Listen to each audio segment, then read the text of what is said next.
신앙 고백 드리겠습니다. 전능하사 천지를 만드신 하나님 아버지를 내가 믿사오며 그 외아들 우리 주 예수 그리스도를 믿사오니 이는 성령으로 잉태하사 동정녀 마리아에게 나시고 본디오 빌라도에게 고난을 받으사 십자가에 못 박혀 죽으시고 장사한 지 사흘 만에 죽은 자 가운데서 다시 살아나시며 하늘에 오르사 전능하신 하나님 우편에 앉아 계시다가 저리어서 선자와 죽은 자를 심판하러 오시리라.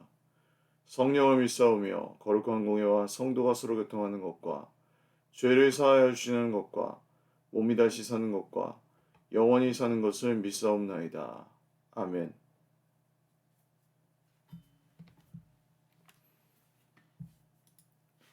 찬송가 185장 찬송 드리겠습니다.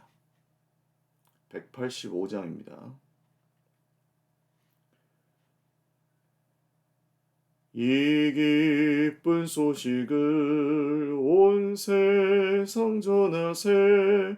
큰 환난 고통을 당하는 자에게 주 믿는 성도들 다 전할 소식은 성령이 오셨네. 성령이 오셨네. 성령이 오셨네. 내 주님 보내신 성령이 오셨네. 이 기쁜 소식을 온 세상 전하세. 성령이 오셨네. 만왕의 왕께서 저 사로잡힌 자 다 구원하시고 참 자유 주셨네. 승리의 노래가 온 성에 들리니 성령이 오셨네. 성령이 오셨네. 성령이 오셨네. 내 주님 보내신 성령이 오셨네. 이 기쁜 소식을 온 세상 전하세. 성령이 오셨네. 한없는 사랑과 그 크신 은혜를 늘 의심하면서 안 믿는 자에게 내 작은 입으로 곧 증언하리니 성령이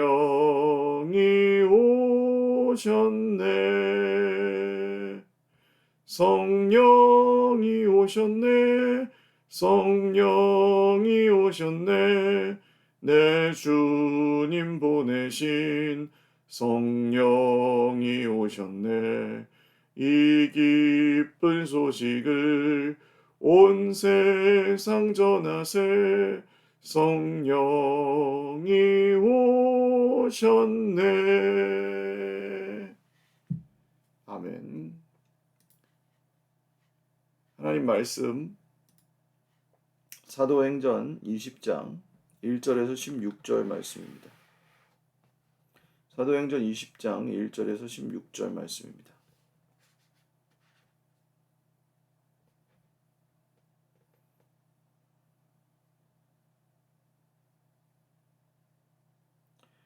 한 목소리로 읽겠습니다. 사도행전 20장 1절에서 16절. 소요가 그침에 바울은 제자들을 불러 권한 후에 작별하고 떠나 마게도냐로 가니라. 그 지방으로 다녀가며 여러 말로 제자들에게 권하고 헬라에 이르러 거기 석 달 동안 있다가 배 타고 수리아로 가고자 할 그때에 유대인들이 자기를 해하려고 공모함으로 마게도냐를 거쳐 돌아가기로 작정하니 아시아까지 함께 가는 자는 베레아 사람 브로의 아들 소바더와 데살로니가 사람 아리스다고와 세군도와 더베 사람 가이오와 및 디모데와 아시아 사람 두기고와 드로비모라. 그들은 먼저 가서 드로아에서 우리를 기다리더라. 우리는 무교절 후에 빌립보에서 배로 떠나 닷새만에 들어와 있는 그들에게 가서 이를 머무니라. 그 주간에 첫날에 우리가 떡을 떼려 하여 모였더니 바울이 이튿날 떠나고자 하여 그들에게 강론하일세 말을 밤중까지 계속하매 우리가 모인 윗다락에 등불을 많이 켰는데 유두고라 하는 청년이 창에 걸터 앉아 있다가 깊이 졸더니 바울이 강론하기를 더 오래 하매 졸음을 이기지 못하여 3층에서 떨어지거늘 일으켜 보니 죽었는지라. 바울이 내려가서 그 위에 엎드려 그 몸을 안고 말하되 떠들지 말라 생명이 그에게 있다 하고 올라가 떡을 떼어 먹고 오랫동안 곧 날이 새기까지 이야기하고 떠나니라. 사람들이 살아난 청년을 데리고 가서 적지 않게 위로를 받았더라. 우리는 앞서 배를 타고 아소에서 바울을 태우려고 그리로 가니 이는 바울이 걸어서 가고자 하여 그렇게 정하여 준 것이라. 바울이 아소에서 우리를 만나니 우리가 배에 태우고 미둘레네로 가서 거기서 떠나 이튿날 기오 앞에 오고 그 이튿날 사모에 들르고 또 그 다음날 밀레도에 이르니라. 바울이 아시아에서 지체하지 않기 위하여 에베소를 지나 배 타고 가기로 작정하였으니 이는 될 수 있는 대로 오순절 안에 예루살렘에 이르려고 급히 감이러라. 아멘. 기도드리겠습니다. 살아계신 하나님 아버지 감사합니다. 우리 하나님께서 지금도 우리와 함께 하시고 또 인도하셔서 지금도 또 역사하시고 또 하나님 나라를 이 땅 가운데 온전히 완성하시는 그날까지 쉬지 않고 일하고 계신 믿습니다. 하나님 오늘도 우리 사랑하는 형제 자매들과 함께 하시고 또 인도하여 주십시오.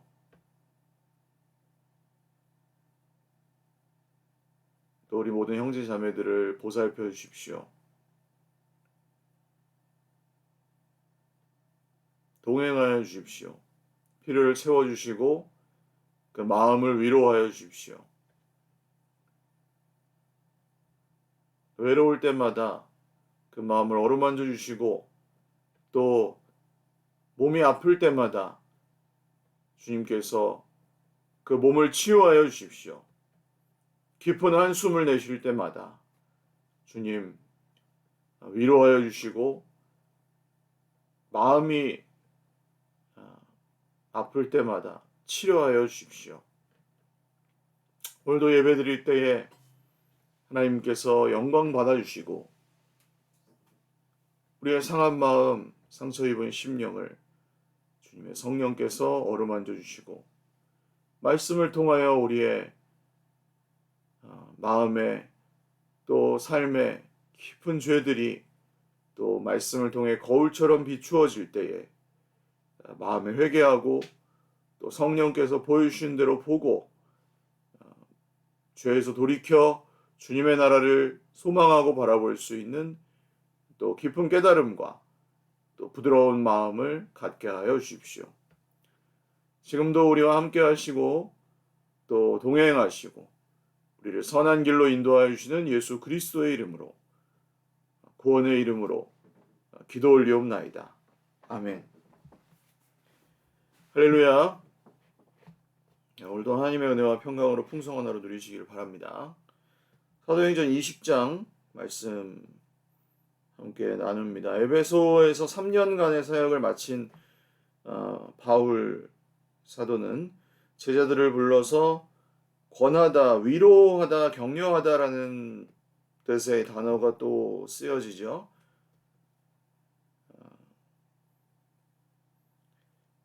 사도들의 목회는 위로하고 격려하는 것이었습니다. 사람을 세울 때 그리스도 예수님 안에 머물러 있으라 권하다 할 때 격려하는 것입니다. 사실 뭔가 가르쳐 지키게 하라. 볼지어다 내가 세상 끝날까지 너희와 항상 함께 있으리라. 여기서 가르치는 걸 공부한다라고 생각하시는 분들이 많은데 가르친다는 것은 내용을 가르쳐서 사실 사람이 변한다기보다는 위로하고 격려하는 것, 그리스도 안에 머물러 있으라고 격려하는 것, 힘을 북돋워 주는 것, 사람을 세워주는 것.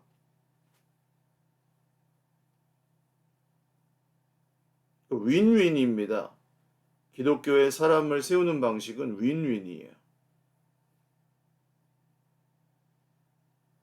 내가 세워지기 위해서 저 사람을 깎아내리는 방식이 아니고 저 사람도 세워지고 나도 세워지는 방식으로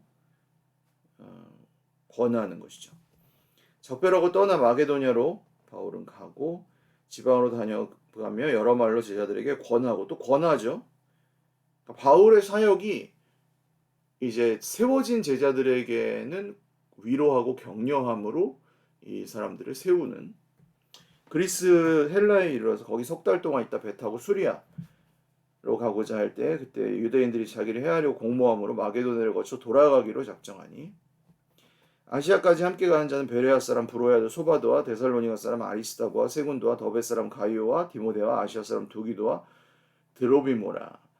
처음에 바울의 1차 전도 여행 때와 비교한다면 지금 굉장히 많은 동역자들이 세워졌죠. 감회가 굉장히 새로울 겁니다.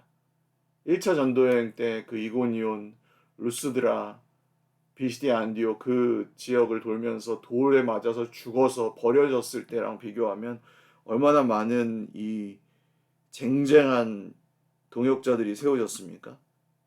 그리고 그 교회들의 지도자들 중에서 이렇게 전도 여행을 함께 다닐 정도의 동역자들이 세워졌다는 건 굉장한 일이죠. 지금 막 전율이 이뤄야 정상이십니다. 그게 쉬워요? 이게 쉽냐고요? 교회 하나가 세워지는 것도 어려운데 자기 생업이나 자기 인생들이 다 있잖아요. 근데 거기서 새로 믿은 사람들 중에 자기 생업이나 막 가정이나 이런 것들을 뒤로 하고 바울의 전도 여행을 따라다니는 일행이 각 도시마다 각 교회들마다 나오는 게 쉬운 일이 아니잖아요. 그 고대에 먹고 살기도 진짜 어려운 시대에 교회들마다 선교사들을 이렇게 쉽지 않아요. 정말. 아니요. 바울이니까 된 것도 아니고 바울은 굉장히 하나님의 이 은혜를 보고 감동했을 것입니다. 야, 이게 되다니. 이런 일이 일어나다니. 저는 요새 좀 그렇게 놀라고 있어요. 십몇 년 지나니까 우리 교회 공동체에도 이런 동역자들이 세워지시고, 저는 우리 성도님들 한 분 한 분이 다 그런 동역자들로 세워지셔서 굉장히 놀라고 감동하고 있습니다. 감회가 새로워요, 저야말로. 처음 우리 교회 왔을 때와 지금을 비교하면 정말 저는 지금 이 성경 사도행전 20장의 바울의 마음? 그런 마음을 좀 느껴요. 많이 느낍니다. 지금의 성숙한 우리 교회 모습을 보면. 같이 신뢰하고 진짜 등을 좀 맡기고 기도해 주시는 걸 느끼고 사랑해 주시는 걸 느끼고 제가 사역하는 것을 도와주시건다거나 믿어 주신다거나 위에서 기도해 주시고 후원해 주시고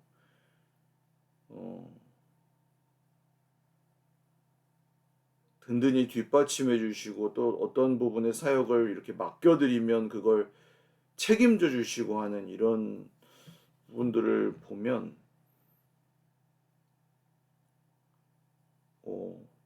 당연하지 않아요. 당연하다고 생각하지 않고 너무 감사하게 뿐더러 대단하다고 생각해요. 존경하기도 하고 굉장하다고 느껴요. 정말. 우리는 무교절 후에 빌립보에서 배로 떠나, 여기 우리라고 쓴 건 누가가 포함되어 있는 일행인 겁니다. 이 편지 사도행전을 쓰고 있는 빌립보에서 배로 떠나 닷새만에 들어와 있는 그들에게 가서 이레를 머무니라. 여정이 이제 계속 그 중간에 첫날에 우리가 떡을 때려 모였더니 바울이 이튿날 떠나고자 그들의 강론할세 말을 밤중까지 계속하며 우리가 모인 윗다락에 등불을 많이 켰는데 유두고라는 청년이 창에 걸쳐 앉아 있다가 깊이 졸더니 강론하기 더 오래 하면, 이때도 조는 사람은 있었어요. 그러니까 바울이 설교한다고 안 조는 건 아닙니다. 조는 사람도 있어요. 그 중에 피곤해서. 근데 졸다가 떨어졌어요. 3층에서. 이제 그 집 구조가 이렇게 1층이 있고 그 복층으로 형태로 돼 있어가지고 3층 누각 이렇게 난간 같은 데서 앉아 있다가 떨어진 거죠. 그래서 일으켜 보니 이 사람이 죽었어요. 그래서 바울이 내려가 그 위에 엎드려 몸을 안고 떠들지 말라 생명이 그에게 있다. 사람들이 동요해서 막 어떻게 예배 시간에 이 성경 말씀 듣다가 사람이 떨어졌는데 죽을 수가 있냐 뭐 이런 막 난리가 났겠죠. 근데 바울이 거기서 이 사람을 안고 올라가 떡을 떼어 먹고 날이 새기까지 이야기하고 떠나니라. 오, 죽지 않았습니다. 살아난 사람을 보고 사람들이 적지 않게 위로를 받았더라. 이 유두고의 얘기는 여기 왜 갑자기 기록을 했을까요? 그러니까 예기치 않은 교회의 큰 시험거리가 될 만한 사건이 바울의 여정 중에 있었던 것이죠. 물론 모든 사람, 죽은 사람을 다 살려내는 건 아니에요, 바울이. 근데 예기치 않은 바울의 여정 중에 이런 여기 드로아에서 그 교회의 큰 시험거리가 될 만한 사건이 있었지만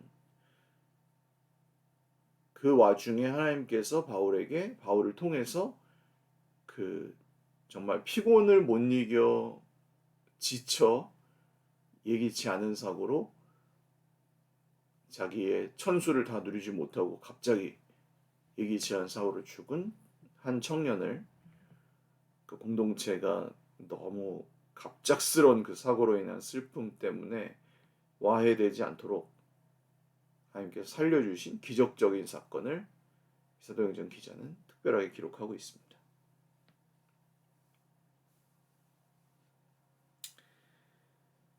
또 우리는 앞서 배를 타고 아소에서 바울을 태우려고 그러려고 하니 이는 바울이 걸어서 가고자 하여 그렇게 정해준 것이라. 바울은 걸어가고 누가 일행은 먼저 배를 타고 가서 아소에서 만납니다. 그래서 배 태우고 미둘레네로 가서 거기서 떠나 이튿날 기오 앞에 오고 이튿날 사모에 들르고 다음날 밀레도로 갑니다. 그래서 바울이 아시아에 지체하지 않고 에베소를 지나 배 타고 가기로 작정하였으니 될 수 있는 대로 오순절 안에 예루살렘에 이르려고. 오순절에 안에 예루살렘에 이르려는 것은 예루살렘에 오순절에는 사람이 굉장히 많이 모이는 때잖아요. 그래서 그 전에 예루살렘에 도착하기 위해서 급하게 이 예루살렘으로 가는 여정을 서두르는 장면입니다. 그래서 이 바울의 20장부터의 여정은 벌써 이제 여러분 이 성경을 읽으실 때 이 속도감 같은 것도 이런 그 이야기체로 써져 있는 성경에서는 좀 이해가 또 읽으시면 또 감이 오실 거예요. 어떤 부분에서는 뭐 예를 들어서 2차 전도 여행에 그 아시아에서 어디를 이렇게 가려고 하는데 자꾸 막혀요. 디모데를 일행 삼고 자꾸 아시아 쪽으로 가려고 하는데 막혀가지고 바울이 이상하다 하고 있는데 마게도냐 사람 하나가 건너와서 우리를 도와주세요 하는 거. 이거는 하나님께서 막으셨다가 성령께서 우리를 저 마게도냐 그리스 쪽으로 인도하시는구나. 이거는 이제 그 의도적으로 이 성경 기자도 그렇고 여정 자체도 의도적으로 천천히 기록한 거죠. 그리고 바울이 또 그 데살로니가에서 베레아에서 아테네로 이렇게 그 쫓겨나서 정말 고린도로 밀려나서 이렇게 갈 때도 정말 바울의 그 외로움과 그렇지만 거기서도 복음을 전하기 위해서 최선을 다하는 그런 여정이 좀 느리지만 자세하게 기록이 되어 있는 것도 보실 수가 있습니다.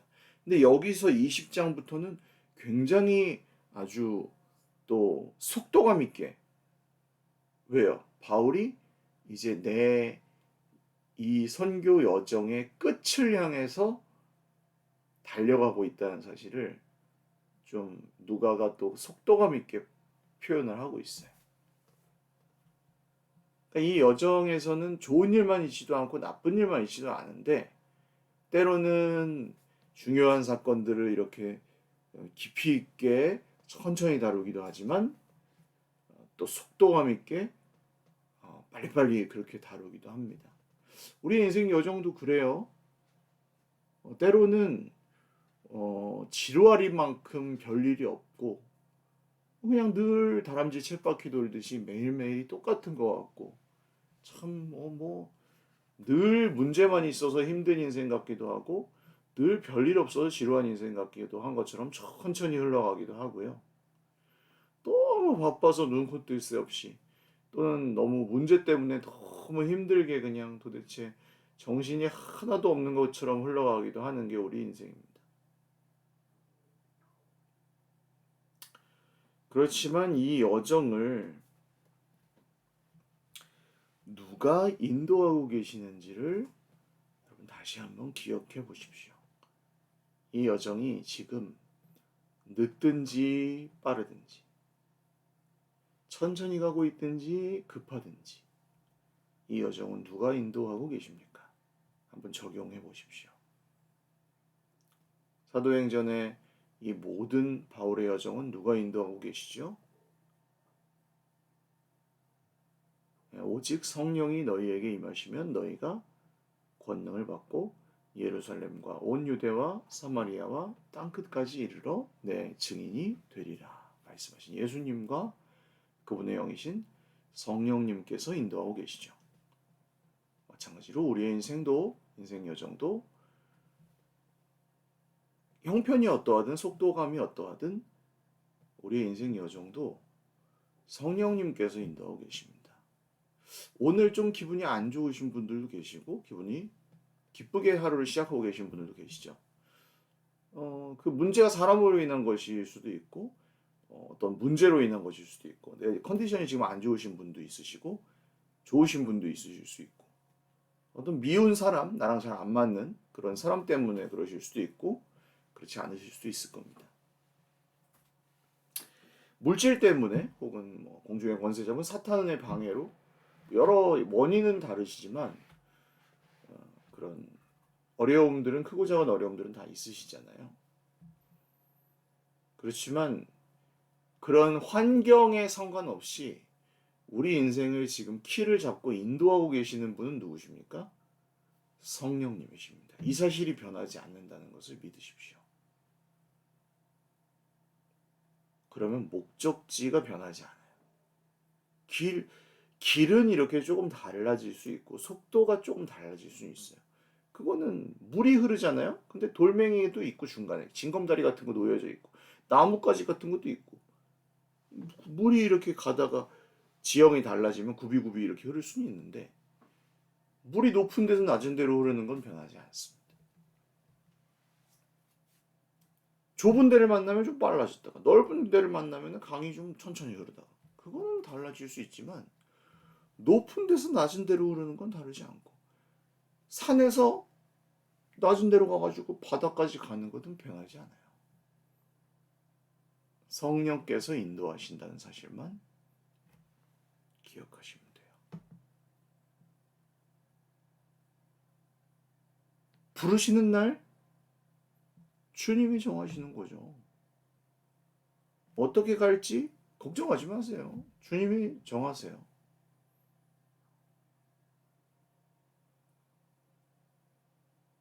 노력해야죠. 계획하고.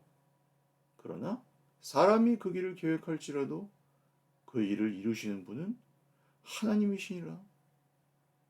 그러니까 오늘 이 아침에도 여러분 충분히 기도하십시오. 마음에 평안 주실 때까지. 서로를 위해서 기도하십시오. 공동체를 위해서 기도하십시오. 우리 서일교회와 세워져 가고 있는 초롱꽃 마을 공동체를 위해서도 기도해 주십시오. 함께 기도하겠습니다. 살아계신 주님, 누가 우리의 인생을 인도하십니까? 제가 키를 잡고 있다면 실수하고 있는 것 같습니다. 제가 다 결정하고 있다면 뭔가 많이 돌아갈 것 같고 광야가 더 길어질 것만 같습니다. 성령님이 인도하여 주십시오. 성령님이 인도하여 주실 것을 다시 한번 믿습니다. 가정도, 교회도, 자녀들의 인생도, 우리 모든 성도님들도 성령님께서 인도하여 주실 것을 믿습니다. 주님께 맡겨드립니다. 예수님의 이름으로 기도드립니다. 아멘. 네, 감사합니다. 오늘도 주님 안에서 복된 하루 보내시기를 바랍니다. 사랑하고 축복합니다.